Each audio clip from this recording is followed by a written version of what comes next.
Si la vie, elle vous donne le choix de choisir votre mort, le lieu, le décor qui est autour de vous, où est-ce que vous êtes? Ben, c'est comme tout le monde, 90% des gens vont vouloir mourir chez eux, dans leurs affaires. Puis ça pose une question sociale extrêmement difficile, parce que notre société, moins que d'autres sociétés comparables, ne s'est pas donné les outils réels pour permettre ça. Parce que si vous êtes obligé d'imposer à ceux que vous aimez des choses que vous trouvez indignes, eh bien, vous allez vous en aller à l'hôpital, bien entendu. Et c'est ce que la majorité, 90% des Québécois font. Alors que 90% des Québécois veulent mourir chez eux, mais on ne leur donne pas ce qu'il faut.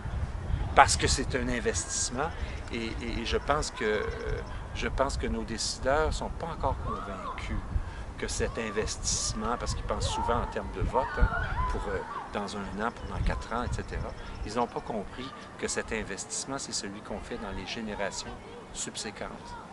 On investit, bien sûr, auprès de la personne qui va mourir, mais de tous ses proches. J'ai rencontré il n'y a pas très longtemps une jeune femme. J'ai accompagné son père fin des années 90. Il est décédé chez lui. Et elle avait 9-10 ans. Alors, c'est une jeune femme maintenant dans la vingtaine et qui me disait comment cet événement-là avait été capital pour elle, même si elle ne comprenait pas tout. Hein. À 9-10 ans, elle ne comprenait pas tout ce qui se passait. Alors, l'investissement qui a été fait auprès de son père qui est décédé à la maison, il y a une importance énorme. Puis elle, quand elle va être grand-mère, elle va parler encore de ça à ses petits-enfants. Mais ça, les gens, on ne comprend plus ça.